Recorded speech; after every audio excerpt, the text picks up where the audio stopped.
Round বাকি আছে এবং ওই 5টা রাউন্ড, আর এই 5টা রাউন্ড কিন্তু টোটালটাই আমাদের এরিয়া।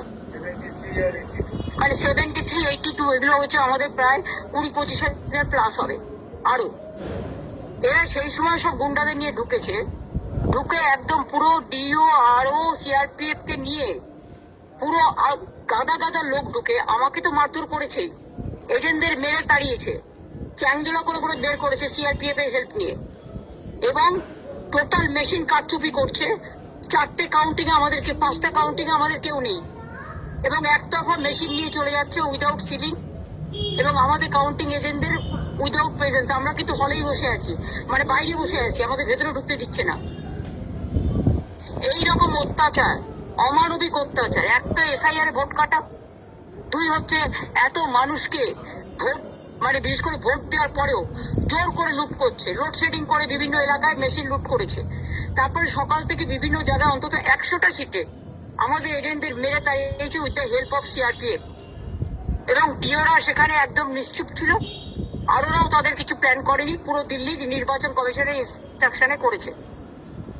এই ইলেকশনটা বিজেপির সাথে আমাদের হয়নি, ইলেকশন কমিশন এই ডার্টি গেমটা প্লে করেছে, যে ডার্টি গেমের কোনো ক্ষমা হয় না। এখানে আমরা এখনো বলছি, আমরা 200+ সিটে আমরা এগিয়ে আছি, এগিয়ে ছিলাম, কিন্তু সেখানে সব কাউন্টিং এজেন্টদের ঘাট ধাক্কা দিয়ে বের করে দিয়ে ইভিএম মেশিন লুট করেছে। ওয়ান সাইডেড বিজেপির গুন্ডা বাইরে বসে আছে, ভেতরে বসে আছে, আর আমাদের কাউন্টিং এজেন্ট আমি সহ আমরা বাইরে 3 ঘন্টা বসে আছি। আর কতক্ষণ এভাবে চলবে? আর তার মধ্যে ইভিএম মেশিন উইদাউট সিল করার জন্য, সিল করতে গেলে তো সব পার্টিকে লাগে, তা আমাদের কাউকে সিল করায়নি, সব এসে ঢুকিয়ে দিয়েছে রুমের মধ্যে, এবং স্ট্রং রুম থেকে সব মেশিন নিয়ে চলে যাচ্ছে নিজেরা নিজেদের মধ্যে কাউন্টিং করে, ওয়ান সাইডেড। আর ডিও আমাকে বলে গেল, ম্যাডাম আপনাদের এআইটিসি কে অন্তত আমরা অ্যালাউ করবো, আপনাদের পাস দেবো, আপনাদের এজেন্টদের ডেকে পাঠান। আমি সবাইকে ডেকে পাঠালাম, আমাকে 2 ঘন্টা টাইম দিল, আমি 1 ঘন্টার মধ্যে সব ডেকে পাঠালাম, but they are not allowed, even I am not allowed. এটা কি ইলেকশন? এটা অ্যাট্রসিটিস। এইভাবে জেতার কোনো মানে হয়?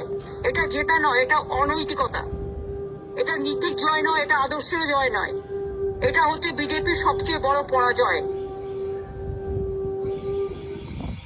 একতরফা নির্বাচনটা করলো, কাউন্টিংটা পর্যন্ত কাউকে ঢুকতে দিচ্ছে না। অনেক জায়গায় এখনো আমাদের জিতেছে, তাদের সার্টিফিকেটও দেওয়া হয়নি। ভ্যানিশ কুমার নিজেকে কি ভাবে? একদিন নিজে ভ্যানিশ হয়ে যাবে, তখন কি হবে? এটা চ্যালেঞ্জ হবে না? আমরা তো চ্যালেঞ্জ করবো, আমরা প্রত্যেকটা এভিডেন্স রেখেছি।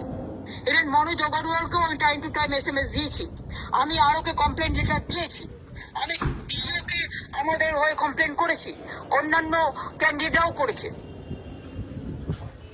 কিন্তু ওয়ান সাইডেড। প্রথমে তো আমাকে আসতে দিচ্ছিল না, রাস্তা ব্লক করে দিয়েছিল, তারপর আমি কোনোভাবে এসে ঢুকেছি। তখন থেকেই দেখছি এখানকার ক্যান্ডিডেট এবং তাদের ইন্ডিপেন্ডেন্ট 4টে ক্যান্ডিডেট এবং এজেন্টদের নিয়ে, এবং 4টে করে প্লাস এজেন্টদের নিয়ে 5 জন করে এজেন্ট এক একটা চেয়ারে বসে আছে, আর আমাদের একজনকেও ঢুকতে দিচ্ছে না। ঠিক আছে, এবং সব মেশিন নিয়ে চলে যাচ্ছে, টোটালটাই কাউন্টার প্রোডাক্টিভ, এবং এই কাউন্টিংটা কাউন্টার ম্যান্ডেট করা উচিত। যে যে জায়গায় এগুলো হয়েছে সব কমপ্লেন লজ হয়েছে, তুমি আজ আইনজীবী, আমি তোমাকে ব্যাপারটা জানিয়ে রাখলাম।